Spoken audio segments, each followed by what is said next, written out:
नमो अर्हन्ताणं नमो सिद्धाणं नमो आयरीयाणं नमो वज्रायाणं नमो लोये सव्यसाहुणम्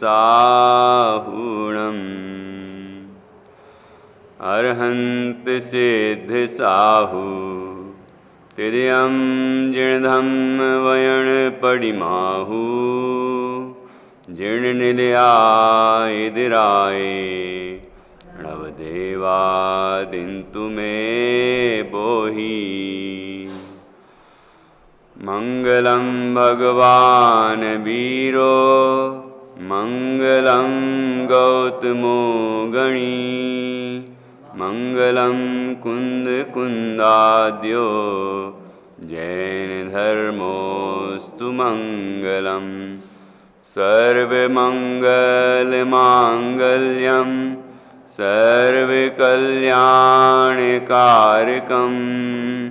प्रधानं सर्वधर्माणां जैनं जयतु शासनं जैनं जयतु शासनम् कारुण्यमुकारं जिणवरवसहस बड्डमानस दंसनमग्गं वोचां जहाकम्मं समासेन वंदो सिरि अर्हन्तकु मन वचतन एकतान मिथ्याभाव निवारिके करें सुदर्शन ज्ञान।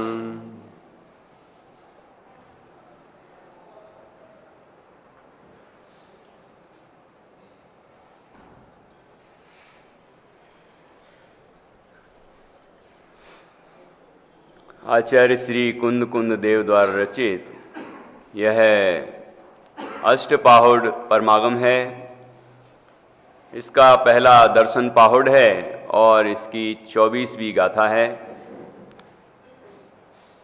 संभवतः 24, 25 और 26वीं गाथा भी हो सकती है। यहाँ बहुत ही सुंदर प्रकरण है। कल जो हमने चर्चा की थी कि वंदनीय कौन है, जो सम्यक दर्शन, सम्यक ज्ञान और सम्यक चारित्र, सम्यक तप और विनय से संपन्न हैं, जो प्रशंसनीय हैं, जो स्वरूप में लीन रहते हैं, ज्ञान ध्यान तपो रखतः, और जो गणधर और आचार्यों से प्रशंसनीय हैं, गणधर और आचार्य भी जिनकी प्रशंसा करते हैं, अर्थात जो ज्ञानी जन, महान चारित्रवंत, रत्नत्रय से सुशोभित हैं, जो वे भी जिनकी प्रशंसा करते हैं, वे वंदनीय हैं, वे वंदन करने योग्य हैं। वे सभी मुनिराज निर्ग्रंथ संत वंदन करने योग्य हैं। ऐसी चर्चा की और फिर कहा कि जो दर्शनादिक से भ्रष्ट हैं और रत्नत्रयवंतों से मत्सर भाव रखते हैं, ईर्ष्या रखते हैं और उनको पूजते नहीं हैं, उनका वंदन नहीं करते हैं, ऐसे जो भी दर्शनादिक से भ्रष्ट हैं, लेकिन भले ही वो बाह्य वेश धारण करते होंगे तो वे वंदनीय नहीं हैं। ये स्पष्ट निर्देश 23वीं गाथा में दिया था। अब आगे बढ़ते हैं तो वंदन योग्य कौन नहीं है, वहाँ तो मुख्यतः वंदन योग्य कौन है यही थी। अब यहाँ वंदन योग्य कौन नहीं है यह भी यहाँ पर प्रतिपादन किया है। लगभग 4 गाथाओं में। तो बहुत ही सुंदर चर्चा है। देखिए, अब कहते हैं कि जो यथाजात रूप को देखकर मत्सर भाव से वंदना नहीं करते हैं, वे मिथ्या दृष्टि ही हैं। कौन है मिथ्या दृष्टि? कौन?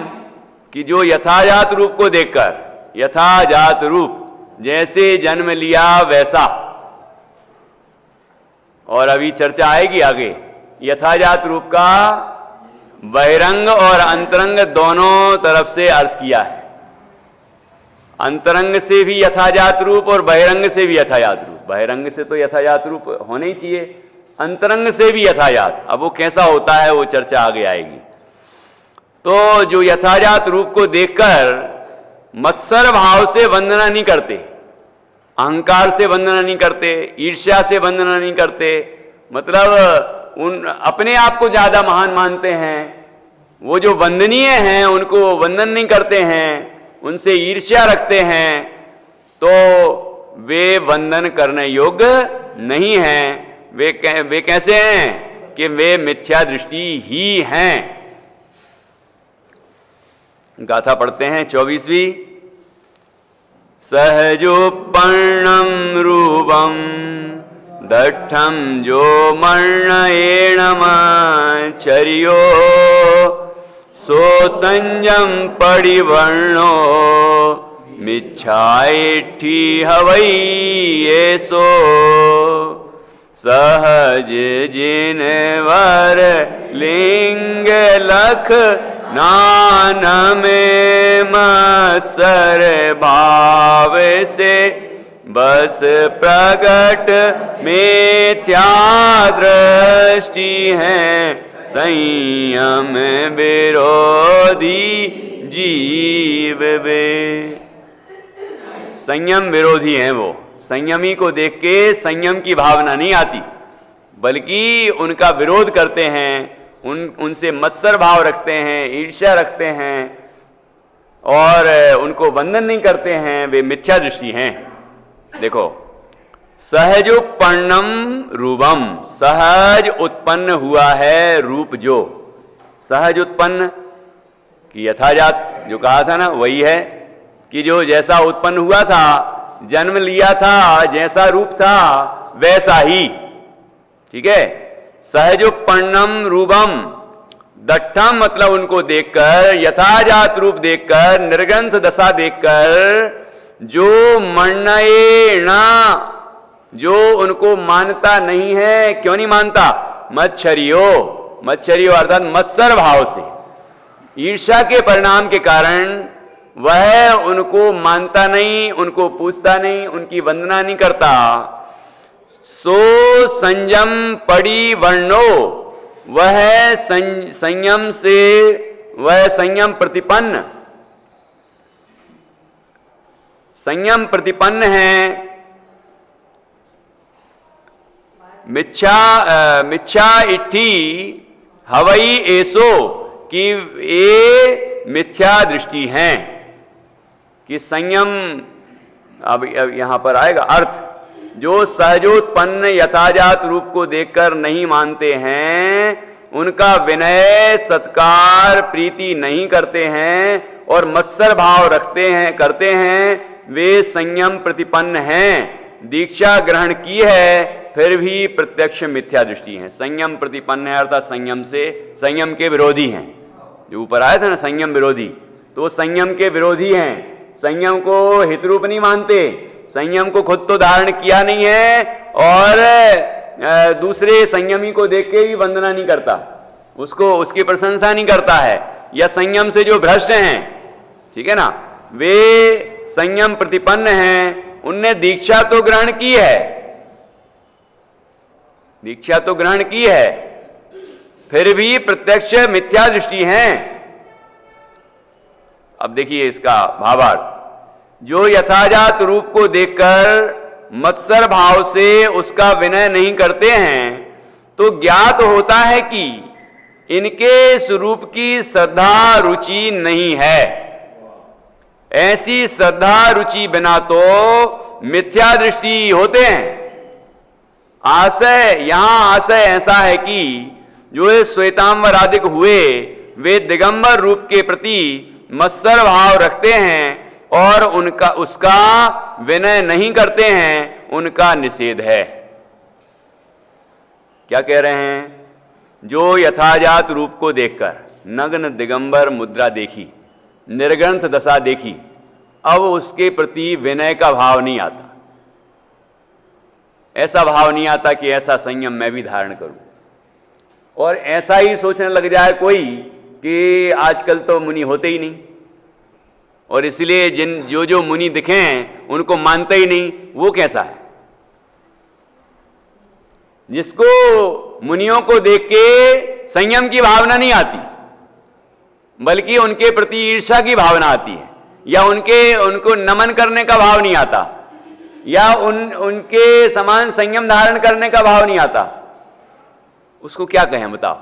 मतलब यदि ये परंपरा बन जाए, यदि ये मान्यता बन जाए कि दिगंबर मुनि होते ही नहीं, जबकि जिनागम में कहा है कि पंचम काल के अंत तक दिगंबर मुनिराज होंगे, निर्ग्रंथ मुनि, भावलिंगी संत, और मुनि ही नहीं, आरिका भी, श्रावक भी और श्राविका भी, है कि नहीं?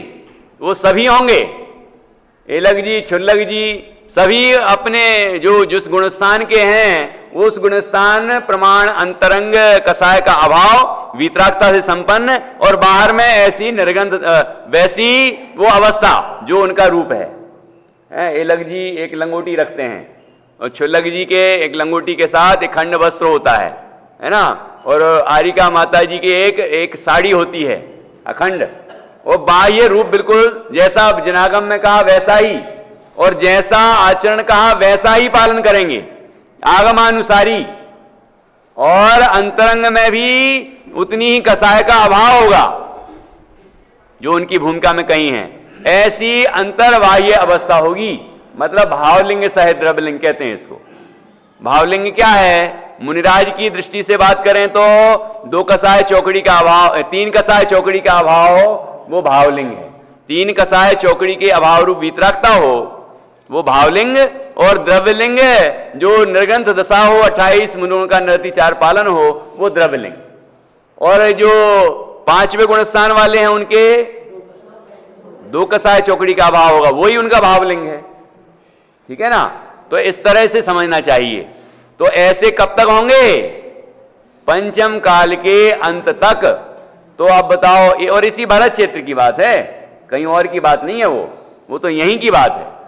तो अब ऐसा ही कोई मान ले और ऐसा ही अंदर में दृष्टि में आ जाए कि कोई भी निर्ग्रंथ दिखे मानना ही नहीं, होते ही नहीं, होते ही नहीं, होते ही नहीं, इस तरह की मान्यता बन गई हो, तो आप सोचो कि क्या होगा?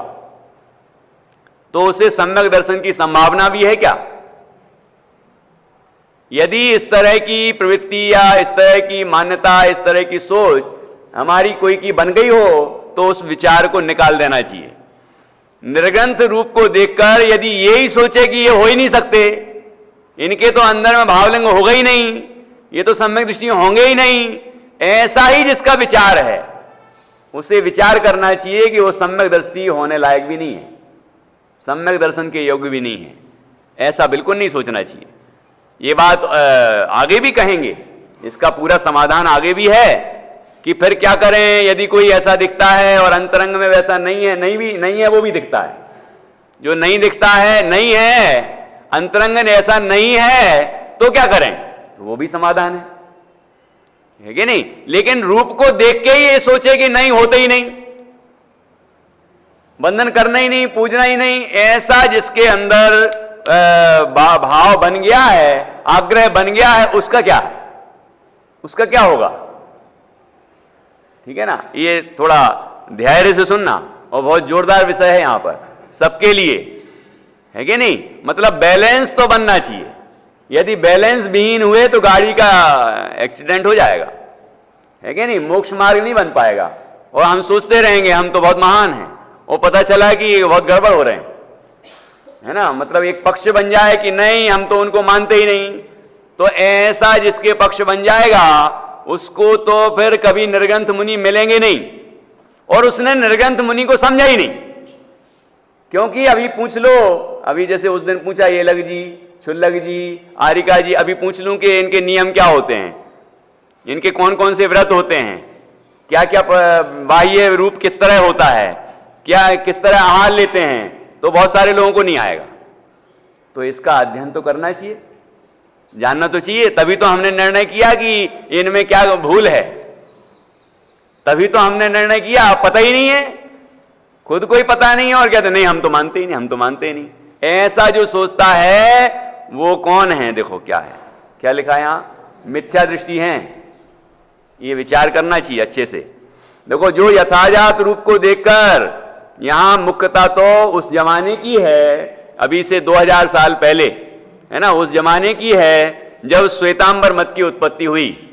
और श्वेतांबर आदिक में और भी लगा लेना, जो 5 कहे थे, श्वेतांबर आदिक 5 कहे थे, वो सभी जो कि असंयमी हैं, जो कि असंयमी तो क्या है, जिनमत से बाह्य हैं, मूल संग से बाहर हैं, कि वे क्या करते हैं कि यथाजात रूप को देखकर उनके प्रति ईर्ष्या रखते।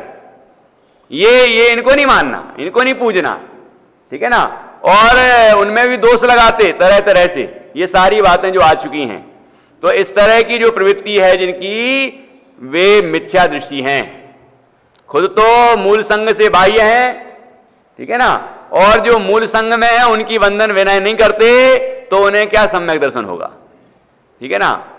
तो इस तरह से यहां पर पूरी बात समझना चाहिए। जो यथाजात रूप को देखकर मत्सर भाव से उसका विनय नहीं करते हैं, तो ज्ञात होता है कि इनके इस रूप की श्रद्धा रुचि नहीं है। क्या कह रहे हैं, ये महत्वपूर्ण बात है। इस रूप की श्रद्धा और रुचि नहीं है, निर्ग्रंथ रूप की श्रद्धा और रुचि नहीं है, यथाजात रूप की श्रद्धा और रुचि नहीं है, ठीक है ना। और श्रावकों का लिंग जो कहा है जिनमत में, वो उत्कृष्ट, एलक और क्षुल्लक, ऐसी रुचि नहीं है। आरिका का जो रूप कहा है, ठीक है ना, वैसी रुचि नहीं है। मतलब ऐसा होना नहीं चाहता ही, ऐसा होना नहीं चाहता। तो जब होना नहीं चाहता और उनको मार्ग वाला नहीं मानता सर्वथा, तो इसका मतलब ये भी मार्ग में नहीं आ पाएगा, ठीक है ना। तो यहां ये देखो बहुत सुंदर बात लिखी है, जैसे हम भगवान जिनेंद्र को देखते हैं तो ऐसी भावना होती है इन जैसा मैं भी बनूं, होती है कि नहीं होती है। अब निर्ग्रंथ वेश देखा, निर्ग्रंथ रूप देखा, तो ऐसी भावना नहीं आना चाहिए कि मैं भी निर्ग्रंथ बनूं। स्त्री पर्याय में जो है उनने आरिका को देखा, तो ऐसा भाव नहीं आना चाहिए कि मैं भी आरिका दीक्षा लूं, ठीक है ना। जो मुनि नहीं बन सकते वो पुरुष वर्ग में, उन्हें एलक क्षुल्लक को देखकर ऐसा भाव नहीं आना चाहिए कि मैं भी संयमी बनूं, मैं भी ये परिग्रह छोड़ूं, मैं भी ऐसी दशा धारण करूं, है ना। तो इस तरह का भाव क्यों नहीं आता, ऐसा भाव आना चाहिए, ठीक है। वास्तव में तो पहले मुनिराज को देखकर, पंच परमेष्टि कहे ना, पंच परमेष्टियों को देखकर उनकी स्तुति होती है, उनकी वंदना होती है विशेष, क्योंकि वो उस सारे परिग्रह से मुक्त हो गए, सकल परिग्रह से मुक्त हैं, और वो साक्षात मोक्ष मार्गी, इसलिए उनकी ही चर्चा होगी, ठीक है ना। और हम यही भावना करेंगे कि इन जैसे मैं हो जाऊं। लेकिन जब हम असंयमी हैं तो हमें एलक क्षुल्लक को देख के, आरिका जी को देख के भी ऐसी भावना आएगी कि मैं संयमी बनूं। इतना भी संयम नहीं है हमारे, तो हम संयम के मार्ग में बढ़ें, मोक्ष मार्ग में बढ़ें। इसीलिए तो उनसे इच्छाकार कहते हैं, इच्छामी वंदामी, इस तरह हम कहते हैं, ठीक है ना। तो यहां कह रहे हैं ऐसा मालूम पड़ता है, ऐसा ज्ञात होता है कि इनके इस रूप की श्रद्धा नहीं है, इस रूप को धारण करने की रुचि नहीं है। अब वो मोक्ष मार्गी कैसे होगा बताओ, है कि नहीं। ऐसी श्रद्धा रुचि बिना तो मिथ्या दृष्टि होते हैं। बोलो क्या होगा। एक गांव में क्या हुआ कि साधु संत आए और गांव के लोगों ने उनको देख के मुंह फेर लिया, दरवाजे बंद कर लिए। क्या कहें इनको? दरवाजे बंद कर लिए, देखना भी नहीं। हाँ, हाथी आएगा बाहर तो जरूर देखेंगे, और दूसरे साधु संत मतलब अन्य मत के आएंगे तो उनको भी देखने जाएंगे, और इधर उधर कोई विराजमान कर दे तो उनको भी देखने जाएंगे। अब इनको क्या कहें बताओ? तो मुंह फेरना चाहिए। यदि कोई शिथिलाचारी हैं, यदि कोई मार्ग से भ्रष्ट हैं, तो उनको भी देख के क्या मुंह फेरना चाहिए? बताओ क्या करना चाहिए? सहज क्यों नहीं रह पाते हम? माध्यस्थ भाव भी तो कहा है, जो विपरीत वृत्ति है उसके प्रति माध्यस्थ भाव कहा है, और वहां जो मार्ग से विचलित हैं उनके स्थितिकरण की भावना नहीं हो सकती क्या? हैं? डॉक्टर साहब तो कहते थे, हम लोग पढ़ते थे जब, कहते थे मुझे तो जो भ्रष्ट होते हैं उनको देख के करुणा आती है, द्वेष नहीं आता। द्वेष का तो कोई काम ही नहीं है, द्वेष क्यों आना चाहिए? है कि नहीं? तो द्वेष की भावना ही गलत है, ये भावना तो बिल्कुल नहीं होना चाहिए किसी के प्रति भी। और ये मुंह फेर लेना, दरवाजे बंद कर लेना, ये कौन सा भाव है? ये तो द्वेष का ही परिणाम है। तो इसलिए इस तरह का परिणाम नहीं होना चाहिए। ठीक है, यहां इसलिए कह रहे हैं ऐसी रुचि, श्रद्धा रुचि बिना तो मिथ्या दृष्टि होते हैं, जिनको निर्ग्रंथ बनने की भावना नहीं होती, जिनको मोक्ष मार्ग में आने की भावना नहीं होती, संयम की भावना नहीं होती, वो कौन है? कि वे मिथ्या दृष्टि है। यहां आशय ऐसा है कि जो श्वेतांबरादिक हुए वे दिगंबर रूप के प्रति मत्सर भाव रखते हैं और उसका विनय नहीं करते हैं, उनका निषेध है। ये तो मुख्य बात हो गई। ठीक है ना? तो इस तरह से यहां पर ये बहुत सुंदर बात कही है। निर्ग्रंथ रूप को देखकर, यथाजात रूप को देखकर, अब सामने ही से दिख रहा है कि कोई परिग्रही दिख रहा है साफ साफ, तो फिर तो सवाल ही नहीं है कुछ। लेकिन वहां भी द्वेष बुद्धि तो नहीं है, द्वेष बुद्धि तो वहां भी नहीं है कि कोई यदि कोई तरह का छोटा थोड़ा भी निर्ग्रंथ दशा धारण की थी लेकिन परिग्रह भी है, तो काय का निर्ग्रंथ है? कि वो निर्ग्रंथ थोड़ी हुए।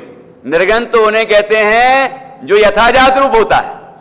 अब चश्मा लगाए हैं और दूसरे परिग्रह भी साथ में चल रहे हैं, और दुनिया भर के बहुत सारे आडंबर चल रहे हैं। ठीक है, ये मेरा मंदिर है, ये मेरी धर्मशाला है, ये मेरा तीर्थ है, और पता नहीं कौन कौन से काम अपने जिम्मे ले लिए हैं। कई लोग सोचते हैं कि ये क्या करते होंगे भाई, कोई काम तो नहीं है, क्या करते होंगे? जैसे कोई निवृत्ति ले लेते हैं, कोई ब्रह्मचारी बन जाते हैं, तो ये क्या करते होंगे? कोई काम ही नहीं है, ना दुकानदारी करना है, ना कोई परिवार है ना, ना कोई काम ही नहीं है इनके पास, और कदाचित वो प्रवचन भी ना करें, तो क्या करते होंगे फिर?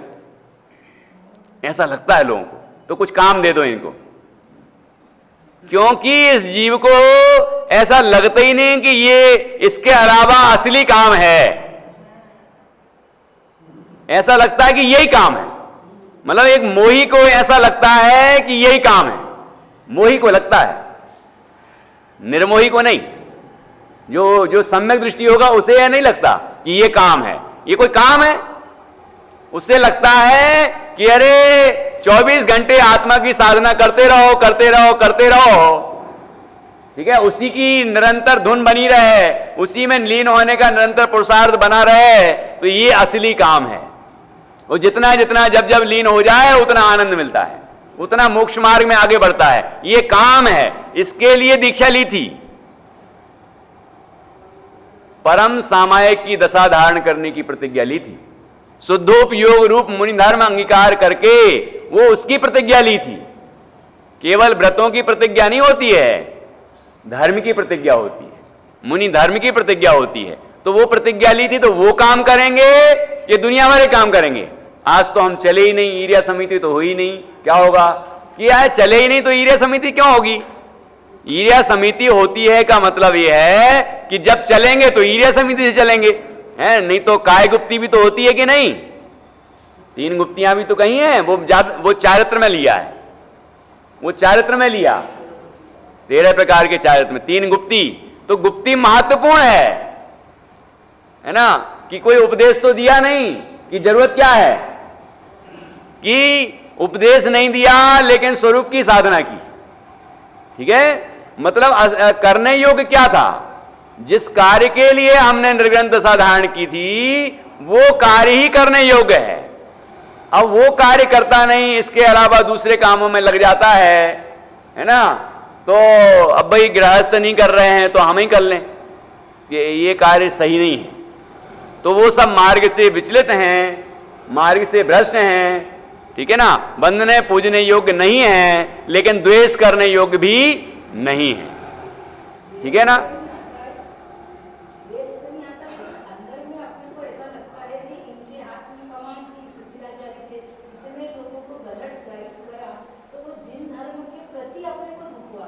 हाँ ऐसा कर रहे हैं, हाँ, लोग आए इनको सही बात बताते तो ये सही रास्ते जाते, ऐसा वाला परिणाम नहीं, वो तो आने ही चाहिए, वो तो आने ही चाहिए कि वेश धारण कर लिया, अंदर में निर्गंता आई नहीं थी, और क्या किया कि अपनी मान्यता की पुष्टि के लिए, अपनी पूज्यता की सिद्धि के लिए कि मुझे नहीं पूछते ये लोग तो इनको समाज से बाहर कर दो, इनका विरोध कर दो। ये परिणाम तो सामान्य सम्यक दृष्टि को नहीं होते, इस तरह के भाव तो सम्यक दृष्टि को भी नहीं होते कि ये हमें नहीं मानता, ये हमारा विनय नहीं करता, ये हमारे प्रवचन में नहीं आता, ये हमारी वाहवाही नहीं करता तो इसकी बुराई कर दें। अनंतानुबंधी का प्रकरण तो आपने ही पढ़ा था ना, उसमें लिखा है साधर्मियों का तिरस्कार नहीं करते। जब साधर्मी का तिरस्कार नहीं करते तो उनका तिरस्कार कैसे करेंगे? तो कहीं भी ऐसे लोग जाते हैं और वहां कौन मुझे नहीं मानता ये तलाश करते हैं और उनकी बेइज्जती कराते हैं, उनको समाज में उनका विद्वेष कराते हैं, विसंवाद कराते हैं, झगड़े कराते हैं। ये कहां जाएंगे, वो आगे चर्चा आएगी, है ना, आगे चर्चा आएगी। इसलिए उनकी तो बात ही नहीं है। लेकिन इसलिए तो कहा था वो भ्रष्ट से ही भ्रष्ट हैं, जो रत्नत्रय से भ्रष्ट हैं और दूसरों को भ्रष्ट करते हैं, वे भ्रष्ट से ही भ्रष्ट हैं। ये चर्चा तो आई गई, ठीक है ना। तो उनके मानने और पूजने की तो बात ही नहीं है। तो यहां पर इस तरह से बहुत ही सुंदर चर्चा आई, 24वीं गाथा। अब इसके बाद अपन आगे बढ़ते हैं, आगे इसी को दृढ़ करते हैं। ये जो बात कही है ना, उस बात को दृढ़ करते हैं। तो दृढ़ता के लिए अगली गाथा है, अमराण बंदियाणम रूपम दठूण शील सहीयाणम जे गारवम करंती यसम्मत विविजया होंती।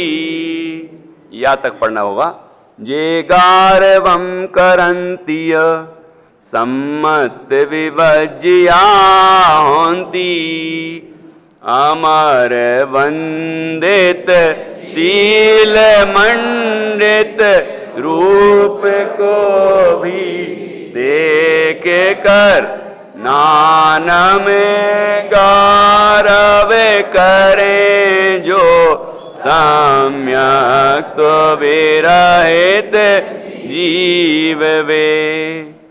अमराण वंदियाणम, अमर किसको बोलते हैं? देवताओं को बोलते हैं, ठीक है।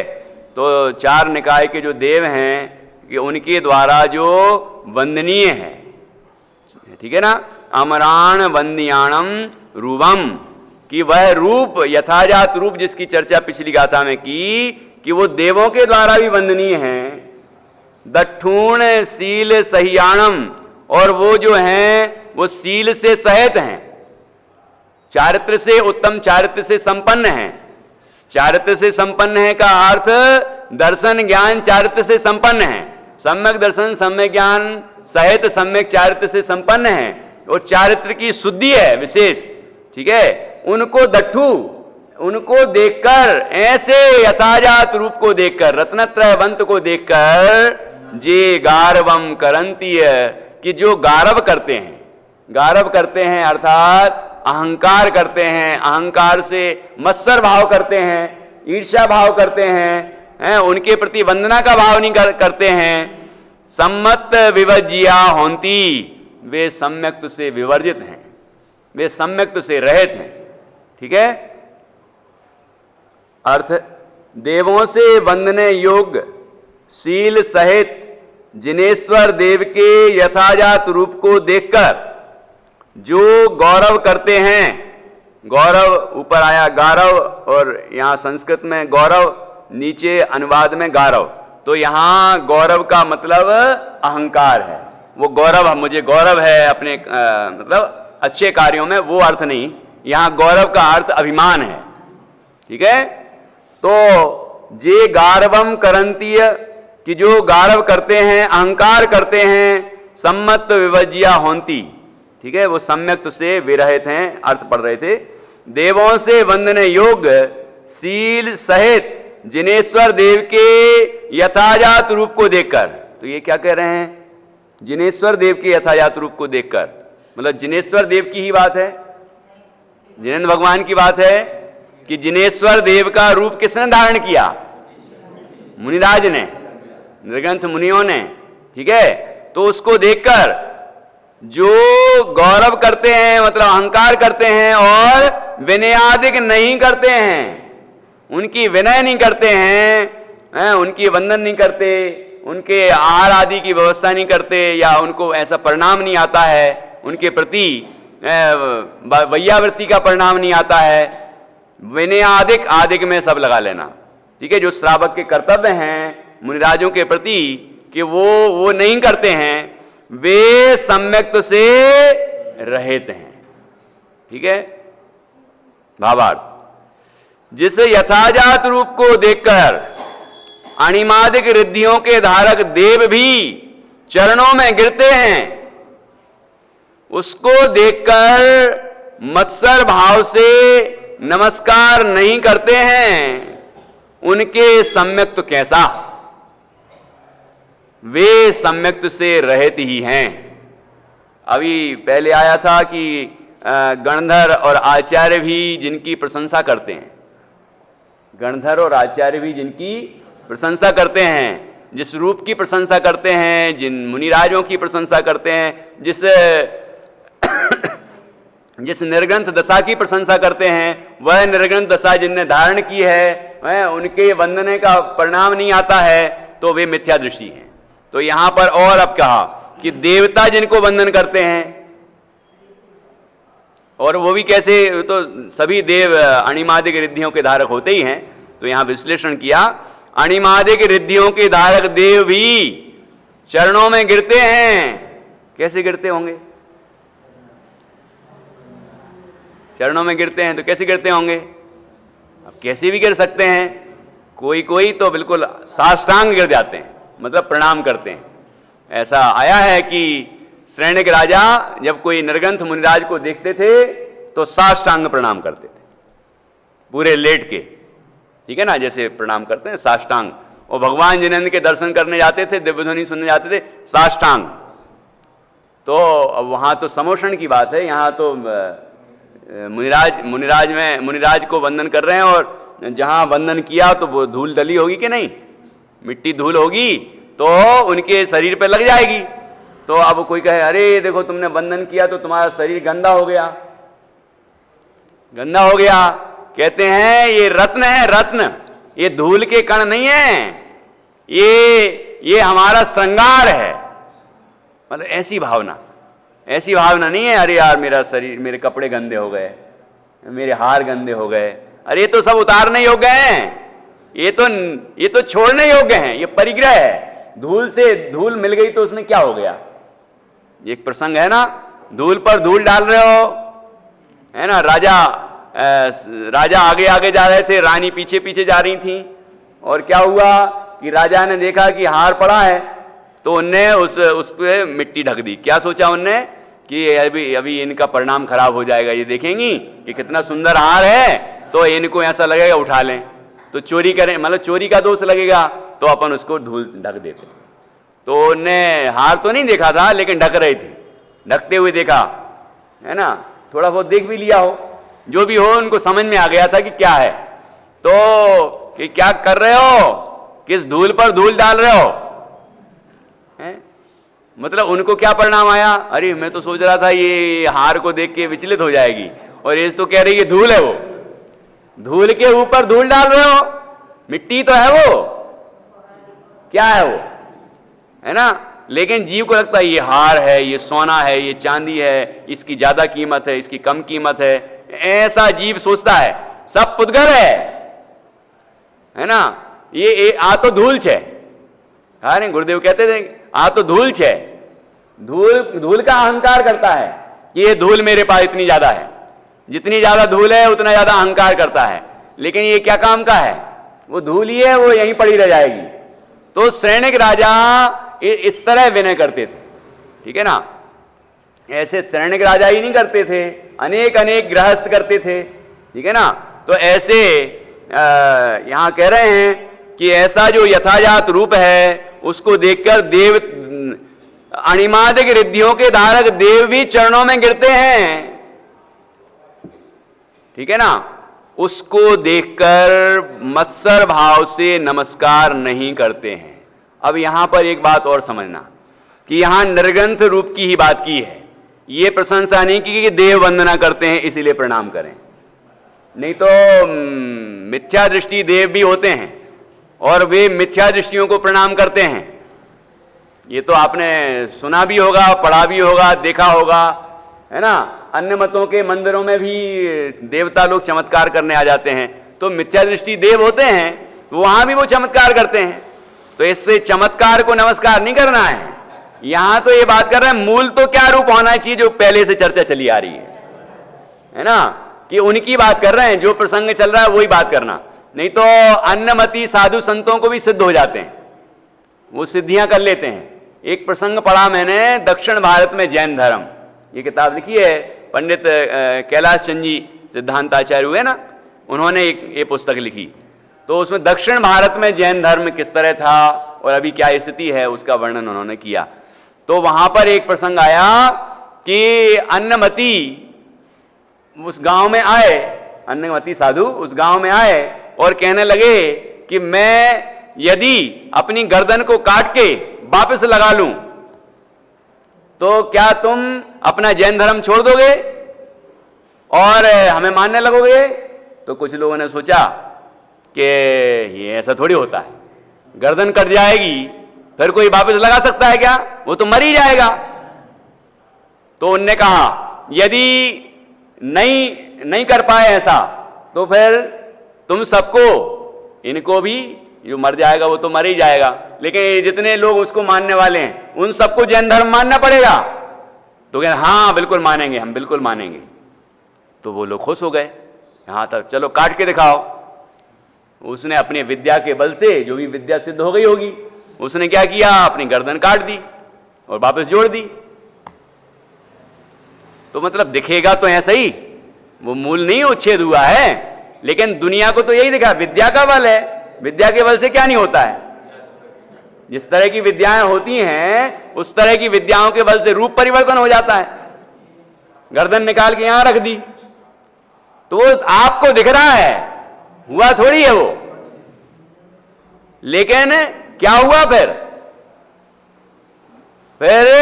जैनियों को जैन धर्म छोड़ना पड़ा। जिनने नहीं छोड़ा उनको मार दिया गया, मंदिर तोड़ दिए गए। वो सारा वर्णन उसमें किया है। तो मैंने ये विचार किया, मैं पढ़ रहा था जब, मैंने विचार किया कि क्या है, ऐसा क्यों सोचना कि कोई चमत्कार को देख, यदि ऐसा चमत्कार कर दिया तो मतलब वो पढ़े लिखे नहीं कहलाए, समझदार लोग नहीं थे वो, कि जिनने ऐसा सोचा कि यदि तुम ऐसा करके दिखा दोगे तो हम अपना धर्म छोड़ देंगे। क्यों छोड़ देंगे, हम क्यों छोड़ देंगे, ऐसी बात क्यों करना कि तुम ऐसा करके दिखा दोगे तो हम अपना धर्म छोड़ देंगे। क्यों धर्म छोड़ देंगे, हम तो अपना धर्म नहीं छोड़ेंगे। पहला तो ये होना चाहिए, अब तुम करके दिखाओ कि नहीं करके दिखाओ, इधर से जाओ, मुझे ऐसे चमत्कारों में कोई रस नहीं है। अरे कैसे कैसे चमत्कार हो सकते हैं, मिथ्या दृष्टि देव कैसे कैसे चमत्कार कर देते हैं। इसलिए ये सब इन बातों के कारण से हमें ये बात कभी नहीं आना चाहिए कि मैं अपना धर्म छोड़ दूंगा। ये तो कभी नहीं छोड़ूंगा, जब मर जाऊं तो भी नहीं छोड़ूंगा, ये पहले दृढ़ता होना चाहिए, ठीक है ना। तो इसलिए यहां पर ये बात आई है, तो मैंने इसको प्रसंग को बताया कि ऐसा नहीं सोचना कि देवता जिसको प्रणाम करते हैं तो उसको हमें प्रणाम करना ही चाहिए। यहां बात चल रही है यथाजात रूप को देखकर, मतलब पहले निर्ग्रंथ मुनि होना चाहिए, उनको जो देवता भी प्रणाम करते हैं, गणधर और आचार्य भी जिनकी प्रशंसा करते हैं, अन्य ज्ञानी जन भी उनकी प्रशंसा करते हैं, क्योंकि वो स्वयं ज्ञानी हैं और वो अन्य ज्ञानी को भी समझ लेते हैं उनके वचन और काय की चेष्टा से, तो उनने समझ लिया है कि ये ज्ञानी हैं, वो भी उनकी प्रशंसा करते हैं, ठीक है ना, वे भी उनको वंदन करते हैं, प्रशंसा करते हैं। तो समझना, तो ऐसे रूप को, ऐसे निर्ग्रंथ संतों को प्रणाम करना चाहिए कि नहीं, कि सोचना भी नहीं चाहिए करना चाहिए कि नहीं करना चाहिए, करना ही चाहिए, ठीक है ना। तो ये बात यहां पर बिल्कुल अच्छी तरह से समझना है। जिस यथाजात रूप को देखकर अणिमादिक रिद्धियों के धारक देव भी चरणों में गिरते हैं, नमन करते हैं, उसको देखकर, ऐसे निर्ग्रंथ रूप को देखकर, ऐसे यथाजात रूप को देखकर मत्सर भाव से नमस्कार नहीं करते, जो उनको अहंकार के कारण या ईर्ष्या के कारण उनको प्रणाम नहीं करते हैं, निर्ग्रंथ मुनिराजों को नहीं करते, उनके सम्यक तो कैसा, अर्थात सम्यक दर्शन उनको कैसे हो सकता है, उनका सम्यक दर्शन कैसे हो सकता है, उनके अंदर कैसा सम्यक तो ये कि ऐसा हो ही नहीं सकता, क्योंकि गुरु की श्रद्धा नहीं है और निर्ग्रंथ रूप तो जिनेंद्र परमात्मा का भी है, तो निर्ग्रंथ रूप की ही श्रद्धा नहीं है। जिसको निर्ग्रंथ बनने की भावना नहीं है, निर्ग्रंथता की श्रद्धा नहीं है, वो निर्ग्रंथ अवस्था धारण करना भी नहीं चाहता, और ऐसे जीव को सम्यक दर्शन कैसे हो सकता है, क्योंकि निर्ग्रंथ का श्रद्धान और निर्ग्रंथ मार्ग का श्रद्धान वो सम्यक्त्व का कारण है। दंसन मग्गम, ये शुरू में ही कहा है, दर्शन मार्ग, ठीक है ना। तो वो उसको जो प्रणाम नहीं करते हैं, उस यथाजात रूप को देखकर भी उन निर्ग्रंथ मुनिराजों को प्रणाम नहीं करते हैं, वंदने का भाव नहीं आता है, उनके सम्यक्त्व कैसा, वे सम्यक्त्व से रहित ही हैं, ये इससे ये प्रमाणित हो रहा है। अब देखिए आगे क्या कहते हैं। हाँ,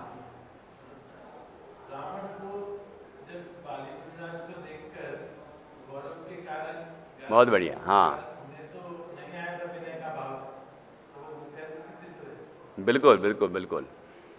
तो ये तो छायोस्मिक सम्यक दृष्टि होते हैं, रावण आदि जो हैं, ये नारायण जो होते हैं, ये छायोस्मिक सम्यक दृष्टि हैं। तो अब रावण का जो प्रसंग है कि बाली मुनिराज को देखकर उन्हें क्या लग रहा है कि अहंकार से इनने हमारा विमान रोक लिया, ठीक है ना। तो उस समय तो सम्यक दृष्टि दर्शन है ही नहीं, निर्ग्रंथ मुनि को देखकर उनके प्रति श्रद्धा नहीं उत्पन्न हो रही है, तो फिर सम्यक दर्शन कहां से हो सकता है। ये तो बाह्य चिन्ह है, ये तो बाहर का चिन्ह एकदम प्रकट हो रहा है, तो इसका मतलब उस समय सम्यक दर्शन नहीं है, ठीक है ना। और उसके बाद जब जो हुआ, आपको पता ही है क्या क्या हुआ। उसके बाद रावण, नाम ही रावण तभी पड़ा, पहले नाम तो दशानन था, क्यों सुल्तान, नाम क्या था, और फिर रावण क्यों पड़ गया, क्योंकि वो उसको गुस्सा आ गई अहंकार से, तो वो पहाड़ के नीचे गया और उसने उसको पहाड़ को उठाया और हिलाने लगा, तो मंदिर पूरे मतलब हिलने लगे, चीजें उथल पुथल हो गई। तो बाली मुनिराज को ऐसा लगा कि सब मंदिर तबाह हो जाएंगे, तो उनको रिद्धि प्रकट हो गई थी, तो उनने अपना अंगूठा दबा लिया, तो जो पहाड़ था वो नीचे दबने लगा, तो रावण रोने लगा, तो इसलिए उसका नाम रावण पड़ गया। ठीक है। रोने के कारण नाम रावण पड़ गया, ये तब से रावण नाम पड़ा है, आचार्य ने लिखा है, ठीक है नहीं। तो इस तरह से वो उस समय सम्यक दर्शन रहे थे, और जब चक्र चलाने का परिणाम आता है उसके समय भी लिखा है, उसके समय भी ऐसा ही है कि इस तरह का जो परिणाम है, क्योंकि वो तो सामने इंटेंशन है, इरादा है ना इस तरह का कि उसको मारना ही है, तो वो तो अचूक निशाना होता है। मतलब चक्र चलाया उस समय सम्यक दर्शन रहित है ना, लक्ष्मण जी ने भी चलाया, वो भी रहित हो गए, ब्रह्मचारी कल्पना बहन जब हम लोगों को पढ़ाती थी तो ये प्रसंग उनने उठाया था, जो प्रसंग आया था, तो उस समय उन्होंने ये बात कही कि ये भरत जी की मत लगाना है। हाँ, ये पहले भी कह चुका हूँ, भरत जी का मत लगाना, क्योंकि भरत जी के संबंध में अनेक मत हैं कि नहीं। तो वो छायक सम्यक दृष्टि है, इसलिए सम्यक दर्शन से रहित होने का तो सवाल ही नहीं है। दूसरी बात ये कि उस आचार्यों के इसमें मतभेद मिलते हैं कि कोई ने तो लिखा है कि चक्र चलाया और कोई ने ये लिखा है कि चक्र दिया। मतलब जब तुम जीत गए हमसे तो अब मेरा चक्रवर्तित्व पर अधिकार कहां रहा? ये लो, ये चक्र तुम संभालो। तो उनको दिया था, है ना, बाहुबली को दिया था, लेकिन वो उनकी 3 परिक्रमा करके वापस यहीं आ गया। सम्मान किया उनका, लेकिन वापस आ गया, क्योंकि चक्रवर्ती का पुण्य है ना, जिसका पुण्य है उसके पास ही तो रहेगा वो। तो इसलिए इसको, इस मत को भी, मतलब इस विचार को भी ध्यान, इस वचन को भी ध्यान देना चाहिए। और ये नहीं सोचना चाहिए कि उनने चक्र चलाया था, मतलब उनको मारने के लिए चलाया था, ऐसा बिल्कुल नहीं है, ठीक है ना। क्योंकि छायक सम्यक दृष्टि को अनंतानुबंधी का परिणाम नहीं आ सकता, क्योंकि दर्शन मोह का भी अभाव है और अनंतानुबंधी का भी अभाव है, इसलिए इस तरह का परिणाम नहीं आ सकता है, ठीक है ना। तो इस प्रकार से यहां हम समझते हैं कि जो अभी रावण का प्रसंग उठाया, ऐसे और भी अनेक प्रसंग हैं जिन जीवों के निर्ग्रंथ रूप को देखकर विनय का परिणाम नहीं आता है, वो सम्यक दृष्टि कैसे हो सकते हैं, अर्थात सम्यक दर्शन से रहित होते हैं। अब जो छायक सम्यक्ति हैं उनके जीवन की कोई घटना बता दो आप, कि ऐसी कोई घटना घटी हो कि निर्ग्रंथ मुनिराज को देख के उनने प्रणाम नहीं किया हो, है ना। कोई छायक सम्यक दृष्टि का प्रकरण उठा के बताओ तो पता चलेगा कि कोई प्रकरण ही नहीं मिलेगा आपको ऐसा। हाँ बताओ।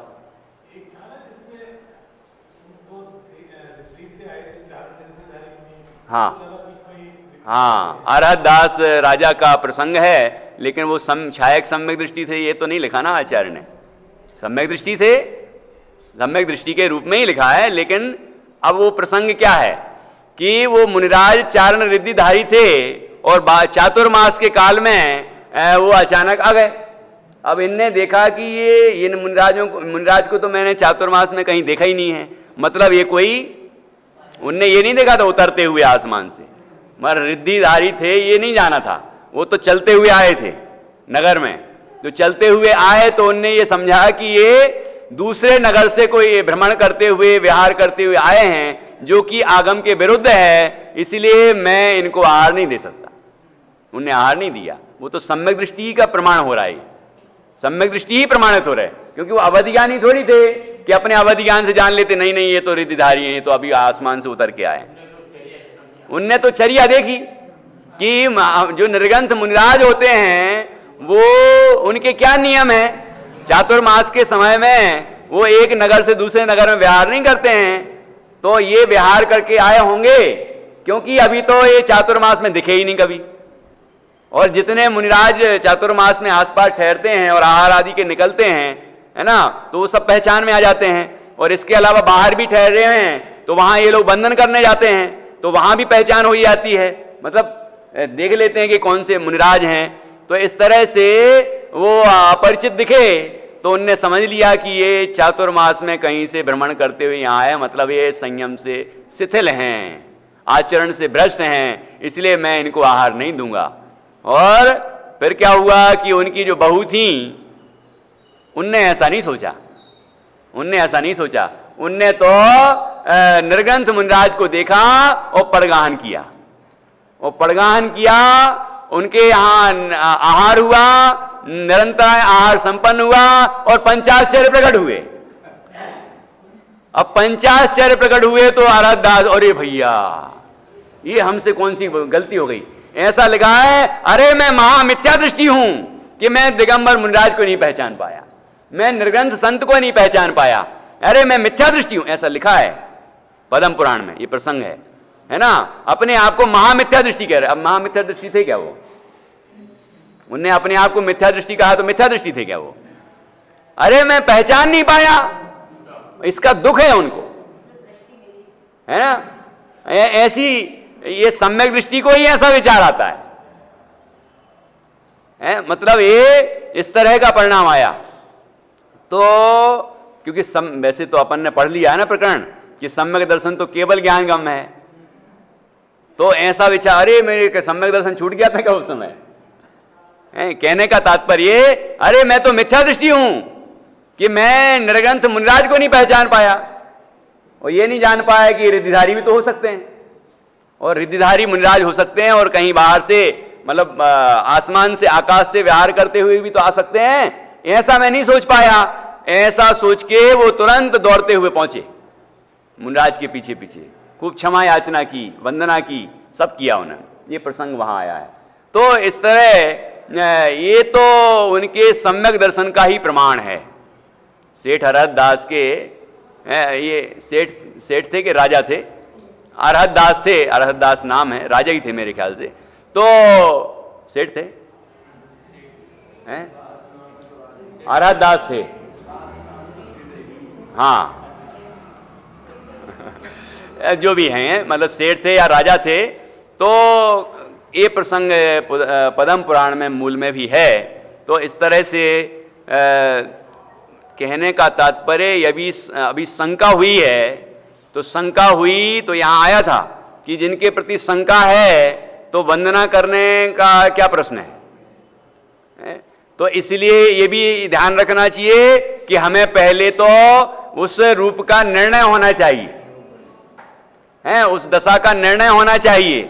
उनका आचरण कैसा होता है, उनके बाह्य रूप कैसा होता है, बाहर के नियम कैसे होते हैं, अंतर की साधना कैसी होती है, और अंतर की साधना ऐसी होती है तो बाहर में क्या प्रकट होता है, ये सारा सर्वांगीण ज्ञान होना चाहिए ये गृहस्थ को भी। तो ये गृहस्थ को ज्ञान नहीं होगा तो वो कैसे सोचेगा कि मैं ऐसा बनूं? उसके लिए अभ्यास कैसे करेगा वो? इसलिए मुनिराज के स्वरूप का निर्णय होना चाहिए, और निर्णय होगा तो फिर शंका नहीं होगी। फिर शंका नहीं होगी, चाहे जिसको देख के शंका होना, नहीं ये तो हो ही नहीं सकते, ये तो हो ही नहीं सकते, ये ऐसी शंका नहीं होगी कि उनमें से ही कोई को पहचान ले। मतलब कोई निर्ग्रंथ मुनि आ जाएं तो अब इसको तो पहचान ही नहीं है, तो वो उनको भी नहीं पहचान पाएगा। और पंचम काल के अंत तक भी भावलिंगी संत रहेंगे तो फिर ये पहचान कैसे पाएगा? इसलिए हम सबका कर्तव्य है कि हम अच्छी तरह से निर्ग्रंथ मुनिराज के स्वरूप को समझें, है कि नहीं? और आरिका के स्वरूप को समझें, एलक क्षुल्लक के स्वरूप को समझें, मोक्ष मार्ग को समझें, उसके बाह्य रूप को और अंतरंग परिणति को, उसको अच्छी तरह से समझें, और असल में तो स्वयं के अंदर सम्यक दर्शन प्रकट करें, क्योंकि सम्यक दर्शन होगा तो ही हम दूसरे को पहचान पाएंगे। ये भी यहां आ चुका है बाह्य चिन्ह में, ठीक है ना?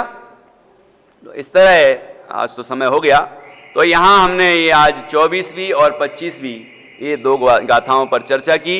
अब यहां पर आने वाला है कि अब कहते हैं कि असंयमी वंदने योग्य नहीं है। तो असंयमी दो प्रकार से लिया है, अंतरंग और बहिरंग। अंतरंग और बहिरंग यथाजात रूप के यहां पर इसमें दो रूप बताए हैं, अंतरंग और बहिरंग। जैसे निर्ग्रंथ दशा का अंतरंग से निर्ग्रंथ और बाहर से निर्ग्रंथ, भावलिंग और द्रव्यलिंग। ये चर्चा बहुत सुंदर इसमें आने वाली है 26वीं गाथा में, जिसकी चर्चा हम कल करेंगे।